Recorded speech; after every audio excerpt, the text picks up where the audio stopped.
Student की query होती है एंड कन्फ्यूज़न होता है, वो कन्फ्यूज़ होते हैं कि हमें कौन-सी यूनिवर्सिटी चूज़ करनी है। जब भी हम ऑनलाइन डिग्री प्रोग्राम्स के लिए जा रहे हैं, तो इंडिया में एक्चुअली इतने ऑप्शंस अवेलेबल हो गए हैं क्योंकि पास्ट में जब कोविड का लॉकडाउन आया था, फर्स्ट के बाद सेकंड कोविड का जब लॉकडाउन स्टार्ट हुआ था, तो वहाँ पे स्टूडेंट का ये था कि ऑनलाइन ऑफ़लाइन तो सारी चीज़ें बंद हो रही थी, स्कूल वगैरह भी बंद हो रहे थे बच्चों के।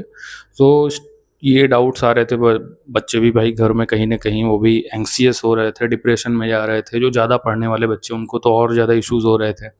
जिसने मेहनत करी हुई है या कॉम्पिटिटिव एग्ज़ाम्स की पैरेलली प्रिपरेशन कर रहे हैं। तो उस टाइम पे यूजीसी ने ये ऑफ़र लेकर के आया कि जिन यूनिवर्सिटी के पास NAAC प्लस का एक्रेडिशन है या फिर NRF रैंकिंग जिनकी टॉप 100 में है, तो वो यूनिवर्सिटी पार्टिसिपेट कर सकती हैं, एक्टिवली उभर करके आ सकती हैं और ऑनलाइन डिग्री कोर्सेज़ वो ऑफ़र कर सकती हैं। तो उस टाइम पे सभी यूनिवर्सिटी तो नहीं आई, अगर सभी यूनिवर्सिटी उसी टाइम आ गई होती तो बहुत सी यूनिवर्सिटी हो जाती। बैक इन 2021, 2022 की अगर बात कर रहा हूँ, तो उस टाइम मणिपाल आई, एमईटी आई और कुछ रेनोड यूनिवर्सिटी उभर करके आई, जिन्होंने कि ऑनलाइन डिग्री कोर्सेज़ ऑफ़र करने स्टार्ट किए। लेटर ऑन यूजीसी ने जब ये देखा कि बहुत सी यूनिवर्सिटी आ रही है, फिर स्टूडेंट को कंसर्न्स भी आ रहे हैं, लाइक उनको चीज़ें जो कमिट कर दी जा रही हैं काउंसलर्स के द्वारा या यूनिवर्सिटी के द्वारा, वो चीज़ें मिल नहीं पा रही हैं। तो उस चीज़ को कहीं न कहीं उसमें डेविएशंस आ रहे थे, जो ऑफ़रिंग चीज़ें बताई जा रही हैं या फिर जो कमिटमेंट्स दी जा रही हैं स्टूडेंट को, वो नहीं मिल पा रहा था। तो फिर यूजीसी ने धीरे-धीरे अपने भी उसमें भी इम्प्रूवमेंट्स किए टाइमली। एंड अब जैसे कि हर चीज़ की एक स्टैट्यूटरी बॉडी होती है, अगर आप स्टॉक मार्केट में इन्वेस्ट कर रहे हैं तो वहाँ पे सेबी है उसकी निगरानी करने के लिए। अगर कोई बच्चा पढ़ाई कर रहा है, एफ़िलिएटेड स्कूल्स में जा रहा है इंग्लिश मीडियम के, तो सीबीएसई है।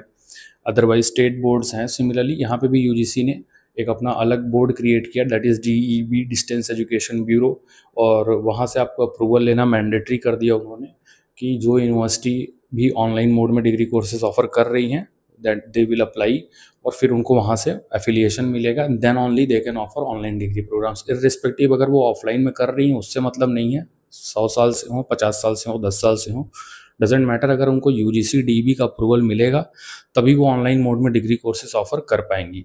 तो फिर वहाँ पे बहुत सी यूनिवर्सिटीज़ ने पार्टिसिपेट किया और एक्टिवली अब तो और भी यूनिवर्सिटीज़ चाहती हैं कि हम ऑनलाइन मोड में आएँ, डिग्री कोर्सेज ऑफर करें, क्योंकि ऑनलाइन मोड में डिग्री कोर्सेज ऑफर करने में एक ये बेनिफिट है इस यूनिवर्सिटीज़ को पॉइंट ऑफ व्यू से कि वो बहुत ही लार्जर ऑडियंस को कैटर कर सकती हैं। ऑफलाइन में तो भाई जो उनके यहाँ आएंगे उन्हीं को वो डिग्री कोर्स प्रोवाइड कर पाएंगे, नियर बाई के हों या दूर के भी हों। तो ऑनलाइन में एक ये बेनिफिट मिल जाता है। तो अब बहुत सी यूनिवर्सिटीज़ हैं जो कि ऑनलाइन मोड में डिग्री कोर्सेज ऑफर कर रही हैं। अगर आप कन्फ्यूज्ड हैं राइट यूनिवर्सिटी चूज़ करने के लिए, तो आप हमसे कनेक्ट कर सकते हैं ओवर कॉल और WhatsApp. We will counsel you, guide